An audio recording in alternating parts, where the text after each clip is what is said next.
आलसी बंदर बना किसान। जंगल का सबसे आलसी बंदर। घने और हरे भरे जंगल के बीचों बीच एक ऊंचा सा आम का पेड़ था। उस पेड़ पर रहता था एक बंदर, नाम था मोंटू। मोंटू बहुत शरारती था, लेकिन उससे भी ज्यादा आलसी। जहां बाकी बंदर सुबह सुबह उठकर फल ढूंढने निकल जाते, वहीं मोंटू धूप चढ़ने तक सोता रहता।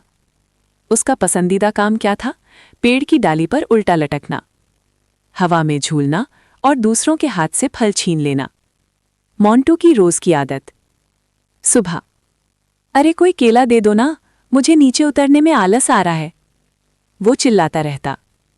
दोपहर, किसी तोते से फल छीन लिया, किसी गिलहरी को डरा दिया। शाम, पेट भरकर सो गया। उसे लगता था जब जंगल में इतने पेड़ हैं तो मेहनत करने की क्या जरूरत। समझदार कछुए की चेतावनी। उसी जंगल में एक बूढ़ा कछुआ रहता था, नाम था काका कछुआ। वो धीरे धीरे चलता, लेकिन बहुत समझदार था। एक दिन उसने मोंटू से कहा, बेटा, सिर्फ तोड़कर खाने से काम नहीं चलेगा, कभी कुछ बोना भी सीखो। मोंटू हंस पड़ा। काका, आप तो बहुत धीरे चलते हो, खेती करने में तो साल लग जाएगा। कछुआ मुस्कुराया, जो बोओगे वही काटोगे। मोंटू ने ध्यान ही नहीं दिया। अचानक बदला मौसम। कुछ ही हफ्तों बाद जंगल में भयंकर गर्मी पड़ने लगी। नदी सूखने लगी, पेड़ों के पत्ते झड़ने लगे, फल कम होते जा रहे थे। जानवर परेशान थे, लेकिन मोंटू को अभी भी चिंता नहीं थी। कल देखेंगे, कोई ना कोई फल मिल ही जाएगा, वो सोचता रहा।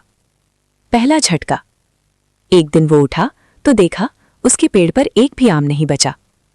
वो दूसरे पेड़ पर गया, वहां भी कुछ नहीं। तीसरे पेड़ पर सूखी टहनियां। अब पहली बार उसे डर लगा। पेट में जोर से भूख लग रही थी। जंगल में हाहाकार। तोते झुंड बनाकर उड़ रहे थे, गिलहरियां जमीन पर बीज ढूंढ रही थीं। हिरण पानी के लिए भटक रहे थे। सबके चेहरे पर चिंता थी।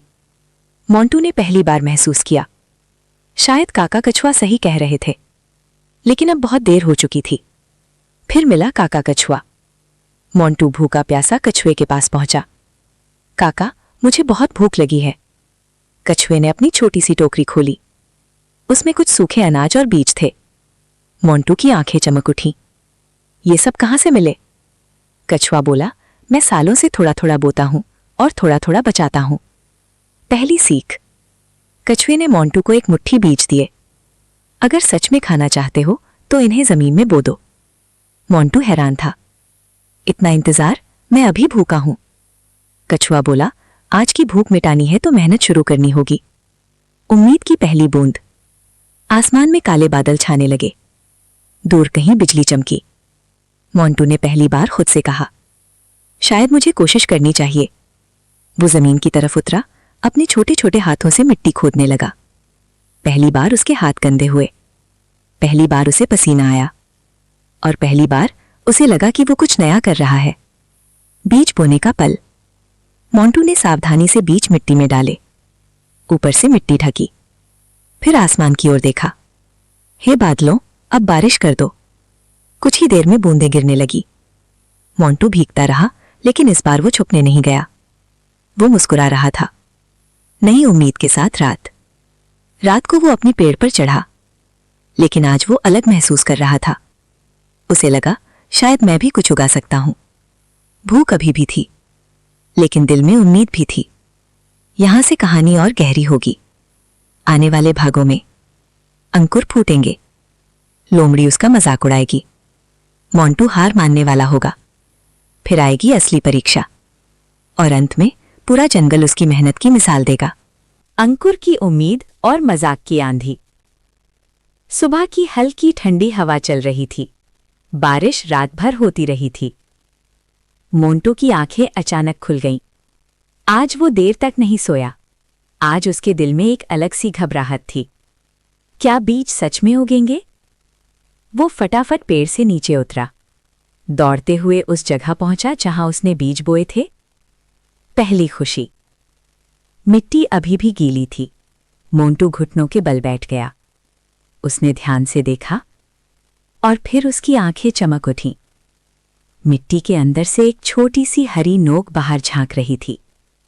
अरे, ये तो उग गया। उसका दिल जोर से धड़कने लगा। एक नहीं, दो नहीं, 3-4 छोटे छोटे अंकुर मिट्टी को चीरकर बाहर आ चुके थे। मोंटू खुशी से उछल पड़ा। मैंने कर दिखाया, मैंने उगा दिया। जंगल की हंसी। उसी समय पास से एक तोता उड़ता हुआ आया। क्या हुआ मोंटू, सुबह सुबह इतना शोर क्यों? मोंटू ने गर्व से कहा। देखो, ये मेरे पौधे हैं।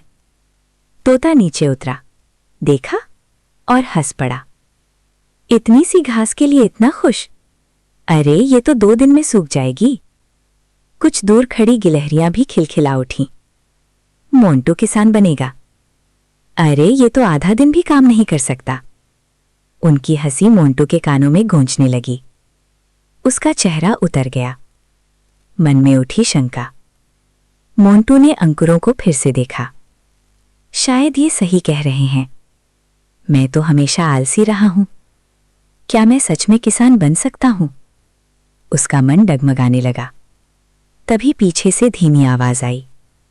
हर बड़ा पेड़ कभी छोटा अंकुर ही था। मोंटू मुड़ा। काका कछुआ मुस्कुरा रहे थे। धैर्य की सीख। कछुआ बोला, लोग हंसेंगे क्योंकि वे बदलाव से डरते हैं। मोंटू चुप था। कछुआ आगे बोला, बेटा, खेती सिर्फ बीज बोना नहीं है, रोज देखभाल करनी पड़ती है। पानी देना, घास हटाना, धूप से बचाना। मोंटू ने धीरे से पूछा, अगर ये मर गए तो? कछुआ शांत स्वर में बोले, तो फिर से बो देना। किसान हार मानना नहीं जानता। पहली जिम्मेदारी। अब हर सुबह मोंटू सबसे पहले अपने पौधों के पास जाता। वो आसपास की घास साफ करता, छोटे छोटे पत्थर हटाता, सूखी मिट्टी पर नदी से पानी लाता। पहले दिन उसके हाथ दुखे, दूसरे दिन उसकी पीठ दर्द करने लगी, तीसरे दिन उसे फिर आलस आने लगा। इतनी मेहनत किस लिए? वो सोचता। चालाक लोमड़ी की एंट्री। एक दोपहर जब सूरज तेज चमक रहा था, जंगल की चालाक लोमड़ी वहां आई। उसका नाम था लाली। लाली ने पौधों को देखा और मुस्कुराई। वाह मोंटू, अब तुम किसान बनोगे? उसके स्वर में ताना था। मोंटू चुप रहा। लोमड़ी बोली, सुनो, जंगल में फल जल्दी उगते हैं, इतनी मेहनत की क्या जरूरत? चलो मेरे साथ, मैं तुम्हें एक गुप्त जगह दिखाती हूं जहां ढेर सारे फल हैं। मोंटू का मन डगमगाया। फल बिना मेहनत के? लेकिन उसने अपने छोटे छोटे अंकुरों की ओर देखा। वे हवा में हल्के से झूल रहे थे। उसे लगा जैसे वे कह रहे हों, हमें मत छोड़ो। मोंटू ने गहरी सांस ली। नहीं लाली, अब मैं मेहनत करूंगा। लोमड़ी ने आंखें तरेरी।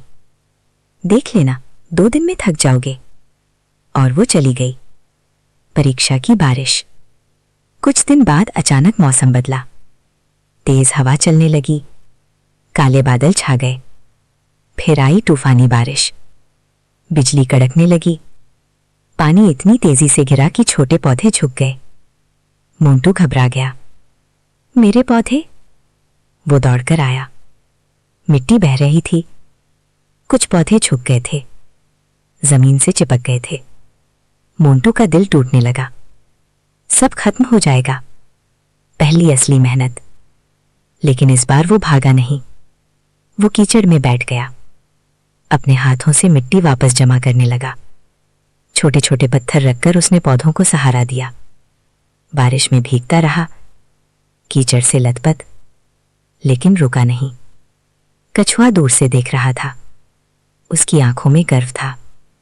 तूफान के बाद अगली सुबह सूरज निकला। मोंटू धीरे धीरे अपने खेत की ओर बढ़ा। दिल धड़क रहा था। उसने देखा, कुछ पौधे टूट चुके थे, लेकिन ज्यादातर खड़े थे, कमजोर लेकिन जिंदा। मोंटू की आंखों में आंसू आ गए। तुम बच गए। उसने प्यार से पत्तियों को छुआ। बदलाव की शुरुआत। अब जंगल के जानवर भी नोटिस करने लगे। अरे, पौधे अभी भी जिंदा हैं।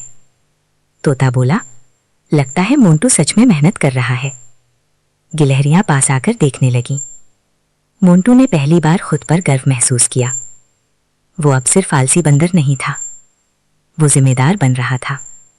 सपनों की पहली झलक। दिन बीतते गए। छोटे अंकुर अब बड़े पौधे बनने लगे। हरे पत्ते हवा में लहराने लगे। मोंटू ने दूर से खड़े होकर देखा और उसके मन में एक नया सपना जागा। एक दिन यहां सुनहरी फसल लहराएगी। लेकिन उसे नहीं पता था, अभी असली परीक्षा बाकी थी, क्योंकि जंगल में पानी की कमी फिर से होने वाली थी और इस बार चुनौती पहले से बड़ी होगी। प्यासे पौधे और असली हिम्मत। बरसात को कई दिन बीत चुके थे। पहले जो बादल रोज आते थे, अब आसमान साफ रहने लगा था। सूरज तेज चमकता, हवा गर्म चलती और मिट्टी धीरे धीरे सूखने लगी।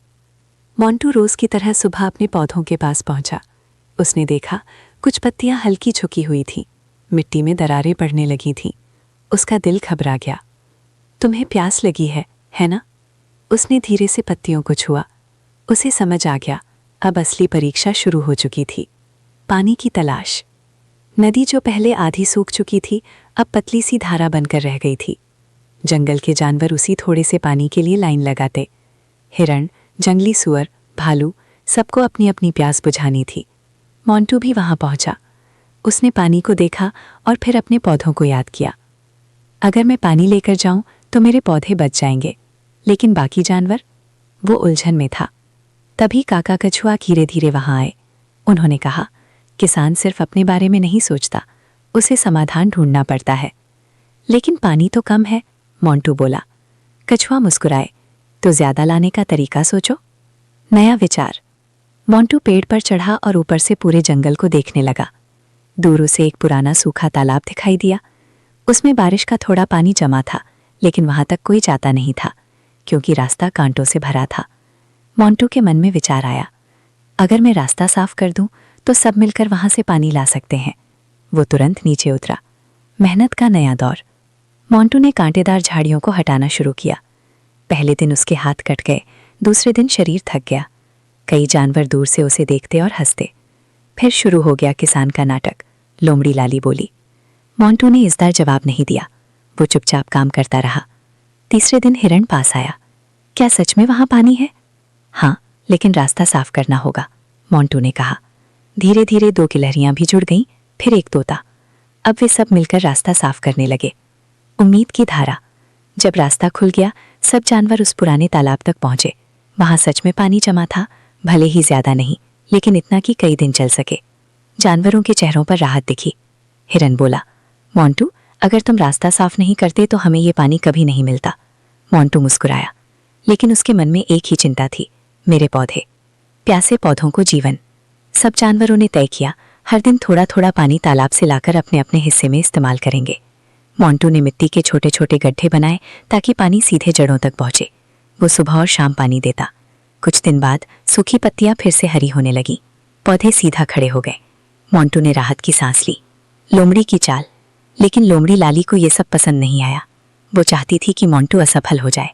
एक रात वो चुपके से आई और कुछ पौधों के पास मिट्टी खोदने लगी ताकि वे गिर जाएं। लेकिन उसी समय तोता ऊपर से देख रहा था। उसने जोर से आवाज लगाई, चोर चोर। सारे जानवर दौड़ पड़े। लाली भाग गई। मोंटू ने पौधों को संभाला।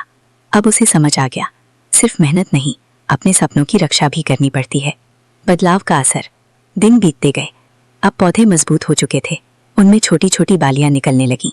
हरी बालियां हवा में झूलती तो मोंटू की आंखों में चमक आ जाती। वो सोचता, अगर मैं पहले जैसा आलसी रहता तो आज ये दृश्य कभी नहीं देख पाता। जंगल के जानवर अब उसका मजाक नहीं उड़ाते थे। वे कहते, मोंटू बदल गया है। कछुआ धीरे से बोला, नहीं, मोंटू बदला नहीं, उसका असली रूप बाहर आया है। मोंटू ने पहली बार खुद को सच में मजबूत महसूस किया। अब वो सिर्फ अपने लिए नहीं, पूरे जंगल के लिए काम कर रहा था। लेकिन कहानी अभी खत्म नहीं हुई थी, क्योंकि फसल पकने में अभी समय था और सामने आने वाला मौसम सबसे कठिन होने वाला था।